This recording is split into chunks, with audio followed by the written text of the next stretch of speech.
سادی طبیعت ہے، وہ ذرا اطمینان میں آ جائے گی۔ وہ میری اماں جی مجھے کہنے لگی ٹھوٹیاں تے لے آنیاں ہی پینیاں ہیں۔ میں چلا گیا، لے کے آیا، لا کے میں نے پیش کر دی۔ تو میں نا اس دن تھوڑا سا میں نے پوچھا گھبرا کے، میں کہ اماں جی بس نے ٹھوٹیاں دی ایڈی لوڑ کا دیے، بغیر ٹھوٹیاں تو نہیں امام حسین دے نام دی کھیر ونڈی جاندی، ضرورت کی ہے؟ تو اماں جی کو پتا تو تھوڑا غصے میں گیا ہے، پسینے میں شرابور واپس آیا ہے، تو ان کا لہجہ وہ ہو گیا جو ماں کا پھر سمجھانے کا لہجہ ہوتا ہے۔ مجھے تھپکی دی، 10 روپے بھی اضافی دیے خرچے کے، اور ساتھ کہنے لگی پتر میں کھینا حضور دی اولاد دے نام تے کسے نو کھیر دینی، پھر انہوں آخنا ساڈا پانڈا دے کے جا۔ نبی پاک دی اولاد دے نام تے جو دے چھڑیا سو دے چھڑیا، ختم ہو گئی بات، ختم ہو گیا۔ اب اسے کہنا برتن دے کے جا، اس لیے پلیٹیں بھی جائیں گی حضور کی اولاد کے نام کا لنگر۔ تیری نسل پاک میں ہے بچہ بچہ نور کا، تو ہے عین نور تیرا سب گھرانہ نور کا۔ تو ایک تو ان سے والہانہ پن۔ پانچویں اور آخری بات، اپنے بزرگوں کے صرف دن نہیں منانے، دین صرف منانے نہیں آیا دنیا، دین تو اپنانے کے لیے آیا ہے۔ ہم نے نیرے دن نہیں منانے، نیرا اپنا سند ہی مضبوط نہیں کرنی، احترام بھی کرنا ہے ہاتھ درجے، لیکن جو ان کی سوچ ہے، جو ان کی فکر ہے، جو ان کا مزاج ہے۔ دو باتیں حضرت عمر فاروق رضی اللہ تعالیٰ عنہ میں اور امام حسین میں ایک جیسی ہیں، کامن ہے۔ ایک تو ان دونوں کا مصلی سے پیار، 100 رکعت نماز نفل پڑھتے تھے حضرت سیدنا امام حسن اور حسین فرضوں کے علاوہ۔ جو 5 بھی پوری نہیں پڑھتا وہ کہتا ہے مجھ سے بڑا امام حسین کا محب بھی کوئی نہیں۔ 5 آپ دیکھیں نا، 9-10 محرم کی درمیانی رات یزید کی فوجوں نے جب کہا کہ حسین یا جنگ یا بیعت، دو ہی باتیں، تو امام حسین رضی اللہ تعالیٰ عنہ فرمانے لگے ایک رات کی مہلت دے دو، صبح بات کریں گے۔ وہ چلے گئے۔ حضرت عباس رضی اللہ تعالیٰ عنہ عرض گزار ہوئے، حضور جو فیصلہ آپ نے صبح کرنا ہے مجھے تو ابھی اس کا پتہ ہے تو آپ نے کرنا نہیں، تو آپ یہ سوچیں گے پتہ نہیں کوئی گنجائش نکالنے لگے ہیں، یہ عجیب سے لوگ ہیں، آپ نے رات کیوں لی؟ تو امام حسین فرمانے لگے عباس تیرا کیا خیال ہے، میں نے سوچنے کے لیے رات لی ہے۔ حضور کس لیے؟ تو فرمانے لگے تجھے پتہ ہے نا مجھے مصلی سے بڑا پیار ہے، تجھے پتہ ہے نا مجھے اللہ کی بارگاہ میں سجدہ کرنا کتنا سکون دیتا ہے۔ صبح میدان لگے گا، امید شہادت کی ہے، میرا دل کرتا ہے کہ رات رہ گئی ہے، رج رج کے اپنے رب کو سجدہ نہ کروں۔ امام علی مقام کے ماننے والوں کا سجدے سے پیار کیوں نہیں؟ عبادت آپ یقین کریں 1.5 گھنٹے کی باتیں، نیری گپ شپ، کوئی لینا دینا نہیں۔ یہ کون صاحب میں کہتے ہیں یہ درویش ہوتے ہیں؟ اچھا جناب، درویش صاحب 1.5-2 گھنٹے گپ شپ لگائی، ادھر کی ادھر کی، فلانے کی اس کی اس کی کہانیاں سنائی، نماز کا ٹائم ہوا تو کندھے تے مولویاں دا کام ہے۔ خدا سے ڈر، تو کس طرح کے لوگوں کی طرف ہم نے توجہ کر لی ہے؟ حضرت فاروق اعظم، حضرت عثمان غنی نے نا حضرت عمر کے وصال کے بعد ان کی ایک بیوہ سے نکاح کیا۔ خاتون عرض کرنے لگی حضور میں تو بڑھاپے کی طرف میرا سفر ہے، کسی خدمت کے قابل نہیں، تو میرے ساتھ نکاح سمجھ میں نہیں آیا۔ فرمانے لگے خدمت کے لیے نکاح نہیں کیا، میں عمر کی عبادت سے بڑا متاثر ہوں۔ اتنی محنت، اتنی جد و جہد، اتنی خلافت کی پابندیاں، اتنے کام کے باوجود مصلی پہ بیٹھتے ہیں تو مزہ آ جاتا ہے۔ فرمانے لگے میں نے انہیں مسجد میں رج کے سجدے کرتے دیکھا ہے۔ تجھ سے نکاح اس لیے کیا ہے کہ آپ مجھے بتائیں گے کہ سیدنا عمر گھر کی 4 دیواری کے اندر اپنے رب کو کس طرح یاد کرتے، مجھے بتائیں۔ یہ سجدوں سے دلچسپی، عبادتوں کا شوق، تلاوتوں کی لذت، درود و سلام کا ذائقہ، ہماری نا روحانی زندگی موبائل نے بڑی بے آباد کر دی ہے۔ 10 منٹ ملے نہیں تو موبائل کھولا نہیں۔ جو سب سے ضروری اور اہم کام تھا وہ تو یہ تھا کہ 10 منٹ ملتے تھے صحابہ کو، وہ نفل نیند لیتے تھے، اللہ کے ولی درویش وہ اللہ اللہ کرنے کو ترجیح دیتے، مزاج نہیں۔ ایک تو یہ بات اچھی طرح باندھ لیں امام علی مقام سے محبت کرنے، سیدنا فاروق اعظم سے، اور دوسری بات یہ کہ باطل سے کبھی سمجھوتا نہیں، باطل کے لیے گنجائش نہیں۔ ہم مختلف حکمتیں، مختلف مصلحتیں، مختلف کہانیاں چھیڑ کے باطل کے لیے گنجائش پیدا کرتے ہیں۔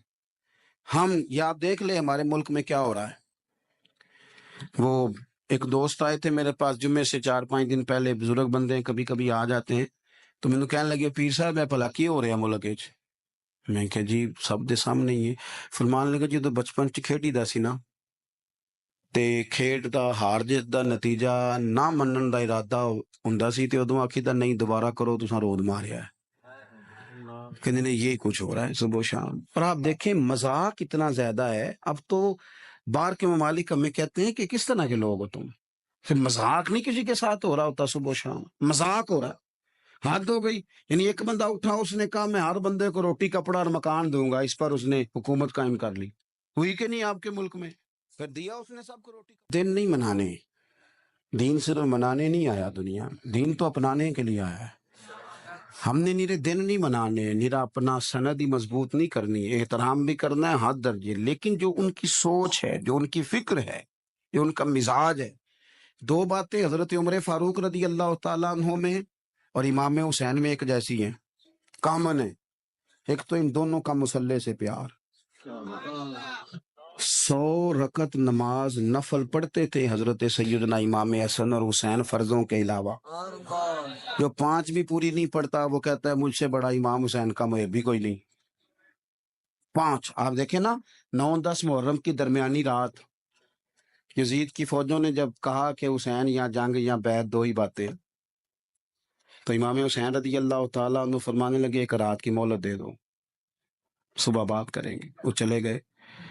حضرت عباس رضی اللہ تعالیٰ عنہ عرض گزار ہوئے، حضور جو فیصلہ آپ نے صبح کرنا ہے مجھے تو ابھی اس کا پتہ ہے تو آپ نے کرنا نہیں، تو آپ یہ سوچیں گے پتہ نہیں کوئی گنجائش نکالنے لگے ہیں، یہ عجیب سے لوگ ہیں، آپ نے رات کیوں لی؟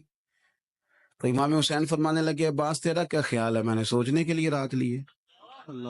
حضور کس لیے؟ تو فرمانے لگے تجھے پتہ ہے نا مجھے مسلح سے بڑا پیار ہے، تجھے پتہ ہے نا مجھے اللہ کی بارگاہ میں سجدہ کرنا کتنا سکون دیتا ہے۔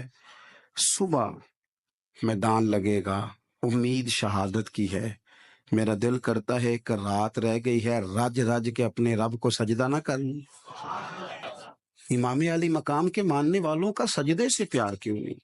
عبادت آپ یقین کریں 1.5 گھنٹے کی باتیں، نیری گپ شپ، کوئی لینا دینا نہیں۔ یہ کون صاحب میں کہتے ہیں یہ درویش ہوتے ہیں؟ اچھا جناب، درویش صاحب 1.5-2 گھنٹے گپ شپ لگائی، ادھر کی ادھر کی، فلانے کی اس کی اس کی کہانیاں سنائی، نماز کا ٹائم ہوا تو کندھے تے مولویاں دا کام ہے۔ خدا سے ڈر، تو کس طرح کے لوگوں کی طرف ہم نے توجہ کر لی ہے؟ حضرت فاروق اعظم، حضرت عثمان غنی نے نا حضرت عمر کے وصال کے بعد ان کی ایک بیوہ سے نکاح کیا۔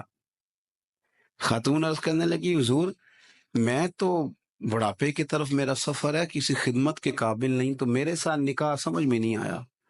فرمانے لگے خدمت کے لیے نکاح نہیں کیا، میں عمر کی عبادت سے بڑا متاثر ہوں۔ اتنی محنت، اتنی جد و جہد، اتنی خلافت کی پابندیاں، اتنے کام کے باوجود مسلح پہ بیٹھتے ہیں تو مزہ آ جاتا ہے۔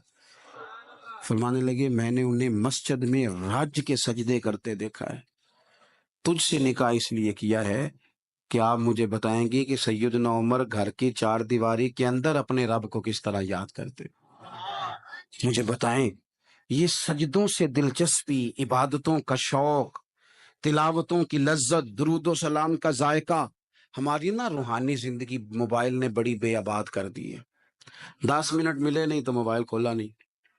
جو سب سے ضروری اور اہم کام تھا وہ تو یہ تھا کہ 10 منٹ ملتے تھے صحابہ کو، وہ نفل نیند لیتے تھے، اللہ کے ولی درویش وہ اللہ اللہ کرنے کو ترجیح دیتے، مزاج نہیں۔ ایک تو یہ بات اچھی طرح باندھ لے امام علی مقام سے محبت کرنے، سیدنا فاروق اعظم سے، اور دوسری بات یہ کہ باطل سے کبھی سمجھوتا نہیں، باطل کے لیے گنجائش نہیں۔ ہم مختلف حکمتیں، مختلف مصلحتیں، مختلف کہانیاں چھیڑ کے باطل کے لیے گنجائش پیدا کرتے ہیں۔ یہ آپ دیکھ لیں ہمارے ملک میں کیا ہو رہا ہے۔ وہ ایک دوست آئے تھے میرے پاس جمعے سے 4-5 دن پہلے، بزرگ بندے ہیں، کبھی کبھی آ جاتے ہیں، تو مینوں کہنے لگے پیر صاحب میں بھلا کی ہو رہا ملک وچ؟ میں کہ جی سب دے سامنے ہی ہے۔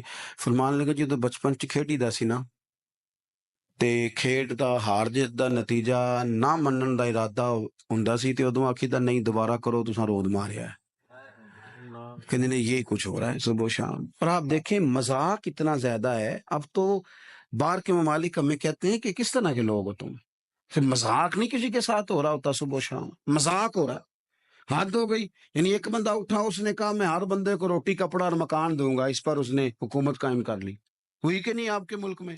پھر دیا اس نے سب کو روٹی